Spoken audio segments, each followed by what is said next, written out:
Que le nom de l'Éternel soit béni éternellement, toujours dans le même esprit, uni de Dieu, le Père, le Fils et l'Esprit Saint. Je vous salue fraternellement. Mon nom c'est Boniface Paradon, votre serviteur. L'homme de Dieu parle et agit au nom de Dieu, avec la foi que tout ce qu'il entreprend trouve l'adhésion du Créateur pour faire éclater sa gloire. Il ne vit que pour lui et place sa confiance entièrement en lui comme un enfant qui se confie à sa mère.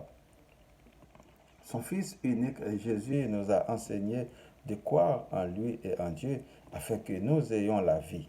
Malgré la pandémie de ce siècle, les deuils, les maladies, la misère, la famine, les violences, l'insécurité, les abus, la haine, les catastrophes naturelles dans le monde, nous devons rester attachés à lui jusqu'à la délivrance qu'il nous avait promis.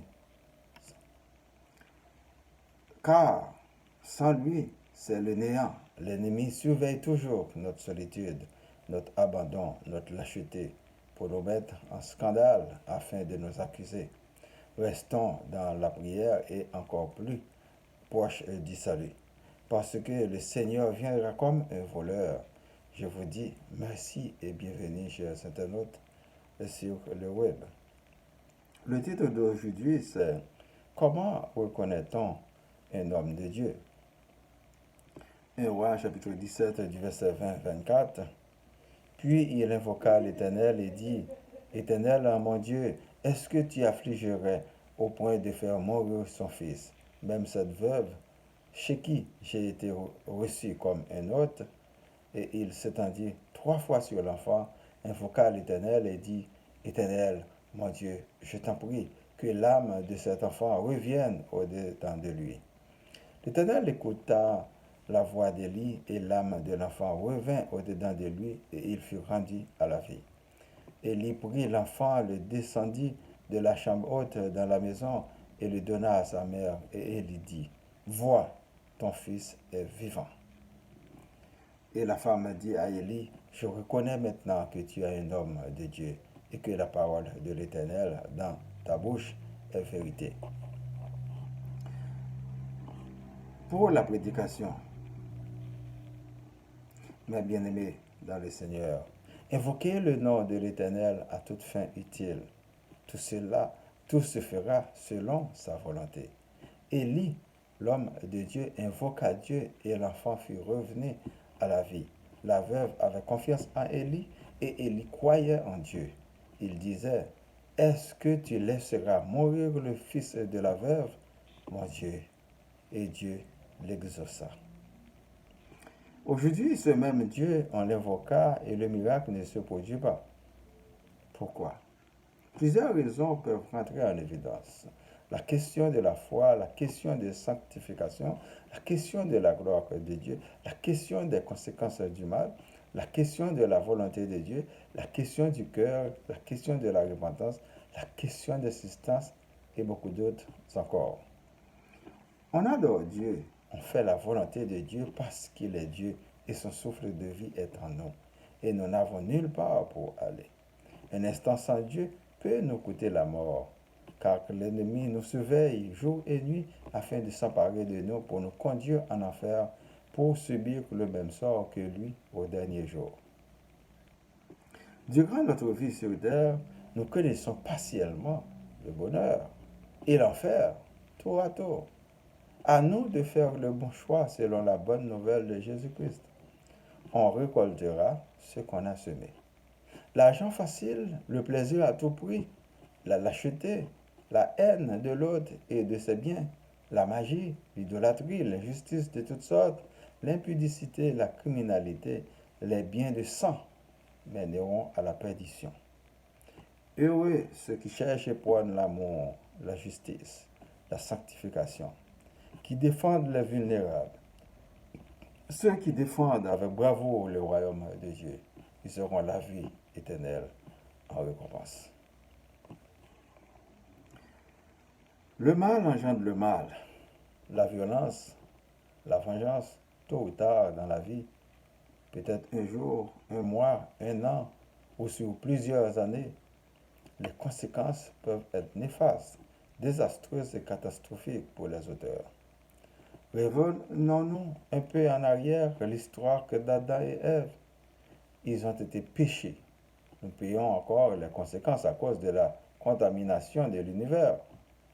Une terre contaminée doit obligatoirement être décontaminée pour l'utiliser à des fins utiles.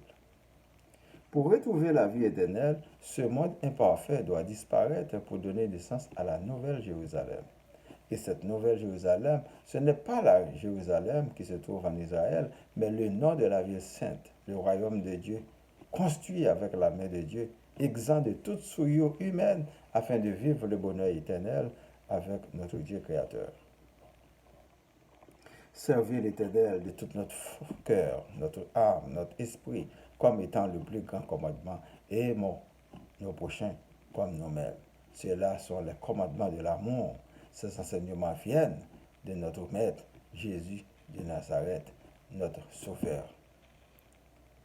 Nous avons grand besoin des prédicateurs de la bonne nouvelle pour prêcher la repentance, en vue de former des disciples pour Christ, en lieu et place des religions qui limitent, qui bornent l'évangélisation à des fins de propagandistes, pour remplacer la doctrine du Christ par celle des hommes, pour garder des fidèles ou des membres aux fins des intérêts mesquins. Que la volonté de Dieu soit faite sur la terre comme au ciel. Chacun ou chaque individu a l'entière responsabilité de bâtir, de construire et de développer leur communauté, leur ville, leur région, leur pays pour un monde meilleur avec l'esprit du Créateur. Les dirigeants ont intérêt à redistribuer les ressources disponibles dans chaque zone sous forme de services et assistance aux plus démunis. Et les personnes ont le besoin pour éradiquer la pauvreté.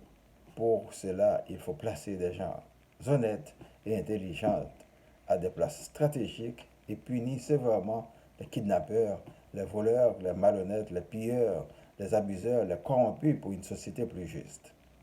La vérité, c'est qu'Haïti n'existe pas en tant que pays. Nous devons la construire ensemble avec ceux qui veulent, tout en mettant hors d'état de nuire les méchants. Le peuple n'a placé encore personne pour le diriger jusqu'à maintenant. Il faut le faire sans délai. Sinon, il va y avoir de multiples conséquences encore plus graves que celles dont nous avons connues jusqu'à date. À bon entendeur, salut. Notre pays, Haïti, a besoin plus de personnes inclusives et désintéressées aux intérêts personnels. En d'autres termes, des nationalistes conséquents visant les plus vulnérables. Et pourquoi pas un gouvernement avec tous les anciens présidents et premiers ministres et des directeurs généraux bénévoles pour rebâtir notre pays dans une transition obligée jusqu'à la passation du pouvoir à des élus démocratiquement élus, si vous aimez vraiment Haïti. Des organisations de la diaspora dans les 572 sections rurales pourraient aider en dehors que de toute corruption au développement véritable du pays en visant les moins nantis de la République. Nous devons remettre ce pays à Dieu. Il nous guidera avec son Esprit Saint au lieu d'évoquer des mauvais esprits pour nous enfoncer davantage dans l'abîme. Nous devons croire dans le changement du système et non dans le changement d'un homme ou d'une femme. Ensemble, nous sommes capables. Nous demandons à Dieu de garder les yeux de son peuple ouverts et d'appeler ceux qui sont dans l'incrédulité afin que nous soyons un, comme vous êtes un dans un seul esprit d'amour. Que le Seigneur Dieu nous délivre de tout mal, que Jésus-Christ nous sauve, que l'Esprit Saint nous guide vers le Père. Nous prions pour moi, ma famille. Vos familles, les membres du groupe spiritualité, les amis, les personnes malades, frères germains et famille qui est malade, les personnes vulnérables, les dirigeants, les villes Laval, Montréal, Québec, Canada et le monde entier, les chômeurs. Que le Seigneur Dieu pardonne nos offenses, qu'il nous comble de sa grâce infinie. Nous récitons notre Père qui es aux cieux. Que ton nom soit sanctifié, que ton règne vienne, que ta volonté soit faite sur la terre comme au ciel. Donne-nous aujourd'hui notre pain de ce jour. Pardonne-nous nos offenses comme nous pardonnons aussi à ceux qui nous ont offensés. et ne nous laisse pas entrer en tentation. Mais délivre-nous du mal, car c'est à toi qu'appartiennent le règne, la puissance et la gloire, au siècle des siècles. Amen. Je vous souhaite de passer une bonne journée et une bonne semaine. C'est votre serviteur, Boniface Paradon. Lisez toujours et méditez sur la parole de Dieu. Merci et à la prochaine.